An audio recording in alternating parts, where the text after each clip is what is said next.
Welcome to Eye on the Tigers News. I'm Kennedy Lamb. And I'm Abby Garrett. Thanks for being with us today for the news we've been following for you. Bernie Sanders has another chance on Tuesday to slow Hillary Clinton's march to the Democratic presidential nomination as West Virginians vote in their state's primary, a week after Donald Trump became the presumptive Republican nominee. Clinton, a former Secretary of State and U.S. Senator from New York, has a commanding lead in the pledged delegates needed to clinch her party's nomination for the November 8th election to succeed Democratic President Barack Obama. The outcome in West Virginia, where only 29 delegates are at stake, and opinion polls show Sanders with a slight lead, is unlikely to alter the course of the Democratic race. Tornadoes destroyed homes, overturned vehicles, and stripped the bark from trees as they churned across Oklahoma, part of a strong series of storms that hit the plains. At least 2 people died Monday in weather so violent that forecasters declared a tornado emergency for communities in the path of one of the twisters. 6 states that allow marijuana use have legal tests to determine driving while impaired that have no scientific basis, according to a study by the nation's largest automobile club that calls for scrapping those laws. The study commissioned by AAA's Safety Foundation said it's not possible to set a blood test threshold for THC, the chemical in marijuana that makes people high, that can reliably determine impairment. Yet the laws in 5 of the 6 states automatically presume a driver guilty if that person tests higher than the limit, and not guilty if it's lower. As a result, drivers who are unsafe may be going free while others may be wrongly convicted, the foundation said. 3 teenage girls have been charged in a high school restroom assault in Delaware that left a 16-year-old girl dead, authorities said Monday. The Delaware Attorney General's office announced the charges after a meeting earlier in the day with the mother and older brother of the victim, Amy Joyner Francis. Joyner Francis, a sophomore at Wilmington's Howard High School of Technology, died April 21st after a fight broke out shortly before classes were to begin. Authorities said a 16-year-old girl, the only person believed to have struck Joyner Francis, is charged with criminally negligent homicide, which is punishable by up to 8 years in prison. Prosecutors said they will seek permission from family court to have the girl tried as an adult in state superior court. The other 2 suspects, also 16, are charged with 3rd-degree criminal conspiracy, which is punishable by up to a year in prison, they added. They will be tried in family court. A Muslim high school student who was mistakenly identified in her Southern California yearbook as, quote, Isis Phillips, says she's hurt not only by the error, but by her classmates who blasted her for denouncing it.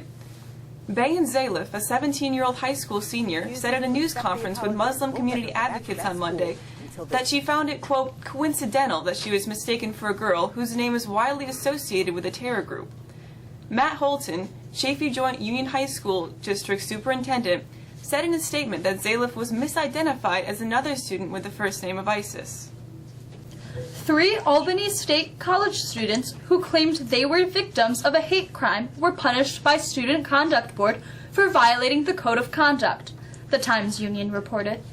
2 of the students were expelled from the school, and the 3rd was suspended for 2 years, according to public statement from SUNY Albany President Robert J. Jones. The 3 women ignited an emotionally charged firestorm on SUNY Albany's campus in January after one of the students tweeted they were the victims of a racially motivated attack on a city bus. It was later found that not only weren't the students attacked, but they themselves were the aggressors. A photo showing 16 African-American female cadets raising clenched fists has sparked controversy at West Point's elite military academy. The women reportedly took dozens of photos to celebrate their graduation, but the one featuring the fists, posted to social media several weeks ago, has gotten the most attention. West Point officials are now investigating whether the image violates academy rules that restrict political expression while in uniform. The raised fist, which has long been a symbol for unity for African Americans, is also associated with the Black Lives Matter movement. Today's odd news of the day comes from Ohio, where a teenager who toured an Ohio high school while posing as a state senator has been sentenced to jail.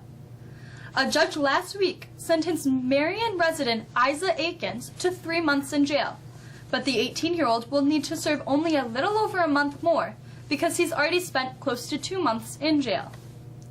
Akins pleaded guilty in March to impersonating a peace officer. The charge includes anyone who poses as a state employee. After waking up this morning to a hard frost, it's nice to see that we may have some warmer temperatures coming our way. Here's Alexis with the forecast.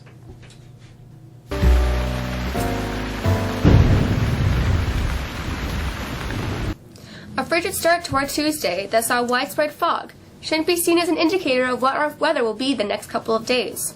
In fact, the weather is going to be outstanding today, Wednesday and Thursday for sure, before we get washed out on Friday. In the short term, the sun dominates our skies today, pushing temperatures into the low 60s today, much closer to where we should be for this time of year. The sun is the hero again tomorrow, but we'll see a more southerly flow that will send temps into the low 70s. And what about Thursday? Our first flirting with 80. Again, the sun will be brilliant and the winds light. It's on Thursday night that we see some changes. Clouds roll in overnight, and Friday looks like a total washout. Steady rain looks like a good bet. That's our forecast. Have a great day. Steph Curry was dressed and ready for Game 4, but would he play? Here's Justice with the answer.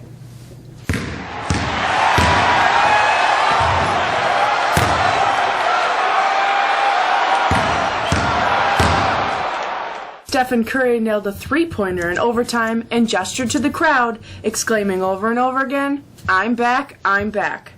Golden State superstar certainly was.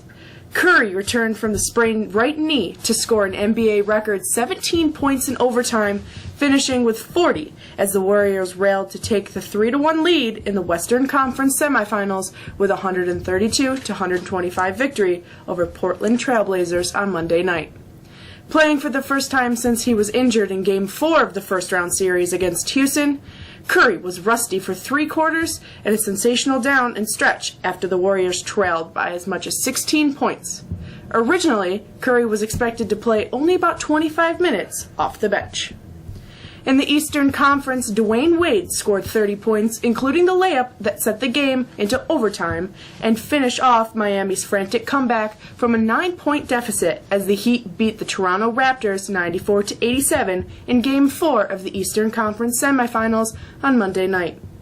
The series is tied 2-2, heading to Toronto for Game 5 on Wednesday. Mexico softball had state-ranked Jamesville Duet on the ropes at least up until the 7th inning. After Kennedy Lamb's RBI double tied it at 3 in the 4th inning, JD used a 6th-run 7th inning to blow the game open and post a 10-3 win. The Lady Tigers fall 1-12. The Tigers baseball team didn't fare much better as they fell to JD 12-0. The Tigers were only able to scratch out 5 hits. Senior Tanner Stevens had 2 of them. They fall 3-5. But how about the Tigers tennis team? They continue to roll after sweeping Chittenango yesterday 7-love. Joe Ocker, Ethan Bartosik, John Ocker, and Ron Marsden were all straight set winners, while the double teams of Pilo and Yurden, Winterfield and Lawler, Mullen and Edwards won their respective matches convincingly. The team sets atop the league standings with a 8-1 overall record. The team improved its record. That's it for sports. I'm Justice. The calendar shows that prom tickets remain on sale and may be purchased in Mr. Charles's room. Sports physicals will be held this month. Sign up today. This physical will provide the student-athlete to participate in fall, winter, and spring sports for the entire 2016 and 17 school year. Please see Miss Wallace in the nurse's office for paperwork and to schedule an appointment. Seniors need to check the Community Service Board to make sure they have enough hours to graduate. Anyone with questions should stop by Mr. Busco's office. And finally, yearbooks are only a couple weeks from delivery, but you can still get one by ordering from Jostens.com. The cost is $60. That's it for us. We hope you have a great week. For the staff of Eye on the Tigers News, I'm Kennedy Lamb. And I'm Abby Garrett. Thanks for being with us, and have a great day.